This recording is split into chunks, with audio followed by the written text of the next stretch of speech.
안녕하세요. 주양가족 여러분. 오늘도 말씀의 은혜 가운데 복되고 행복한 하루 되기를 주의 이름으로 바랍니다.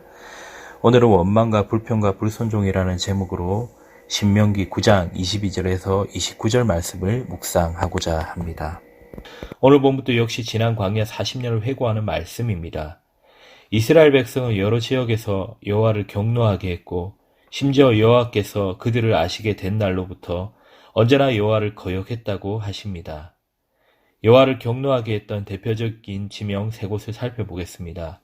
먼저 다베라입니다. 여기에서는 무슨 일이 있었습니까? 악한 말로 여호와를 원망해서 여호와께서 진노의 불을 보내사 그들의 진영을 불태운 것입니다.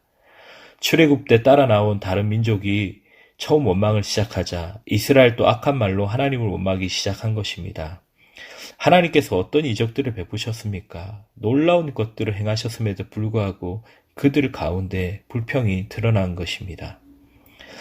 감사하지 못하고 자족하지 못하고 불평, 불만을 드러내면 하나님이 들으시기에 선한 말이 결코 아닙니다.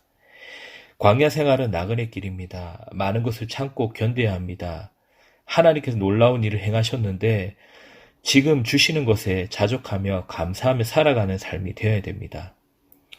우리도 광야 생활 중입니다. 우리도 영원한 천국 가나안에 들어가기 전까지는 광야 생활입니다. 그러므로 모든 게 완전하거나 완벽하지 못합니다. 여기서는 정착해 사는 곳이 아닙니다. 애굽에서 먹던 음식을 그리워하면 안 됩니다. 주시는 그것으로 만족해야 합니다. 아무리 불평과 불만을 섞어 사는 종족이 그것을 시작했다 해도 하나님이 진노하사 불을 보내어 그들의 진영을 태우셨습니다. 이것들을 바라보면서 자족하며 더 감사하는 삶을 살아갈 수 있는 우리의 생활이 되기를 바랍니다. 하나님은 우리가 살아가는 데 필요한 기본 것들은 다 주십니다. 만나, 생수를 주십니다. 그리고 고기까지 주셨습니다. 심지어 옷과 신발은 닳지 않게 하십니다. 뜨거운 햇빛을 막을 구름 기둥을 주시고 광야의 추운 밤을 불기둥으로 함께 하십니다. 일사병이나 추위로 죽은 사람이 없습니다. 하나님이 채워주시고 필요한 것을 모두 다 주셨습니다.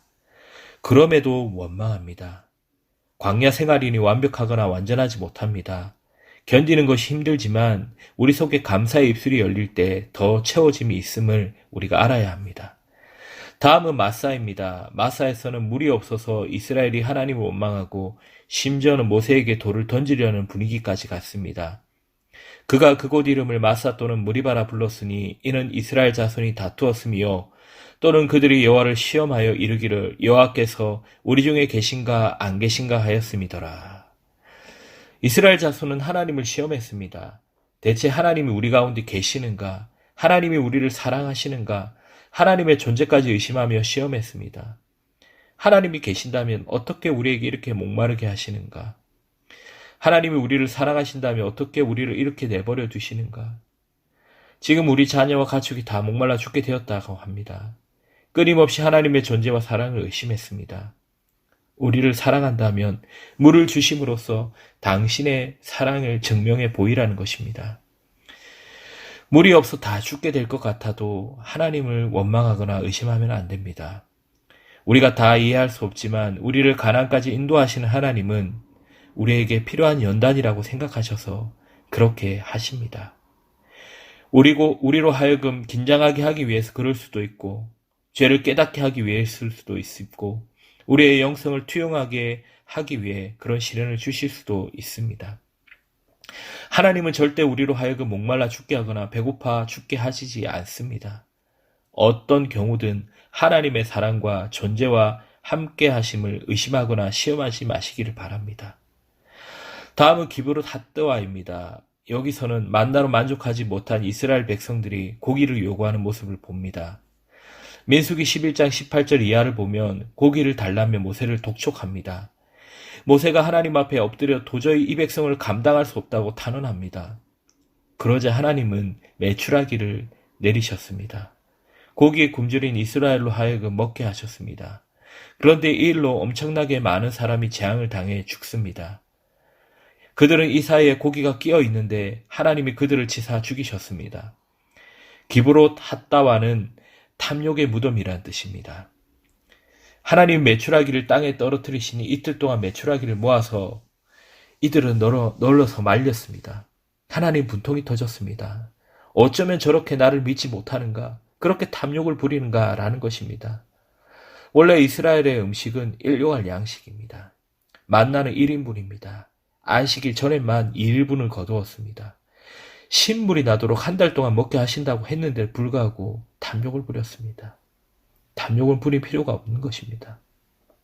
결국 하나님의 진노를 사서 많은 사람이 메추라기 고기를 입에 물고 죽었습니다. 탐욕은 언제나 죄가 됩니다. 욕심이 잉태한즉 죄를 낳고 죄가 장성해서 사망에 이르게 합니다. 없어서가 아닙니다. 쌓아놓고도 돈 많이 가지려고 죄로 나아가는 것이 문제입니다. 하나님을 믿는 사람은 예나 지금이나 일용할 양식입니다. 우리가 그 말씀대로 살지 못해서 날마다가 걱정이고 그것 때문에 화를 자초합니다. 우리는 정착민이 아닙니다. 우리는 광야길을 걷는 유랑객입니다. 짐을 가볍게 해야 합니다. 몸을 가볍게 해야 합니다. 탐욕을 부리면 결국 그것 때문에 망하게 됩니다. 하나님은 우리에게 알려주신 광야 생활의 기본 원리를 존중하십시다. 하나님을 시험하고 믿지 못하고 범죄하였던 이스라엘의 징계를 받았던 것을 기억하며 오직 감사, 자족의 삶을 그 축복을 누리는 우리의 모습이 되기를 주의 이름으로 바랍니다.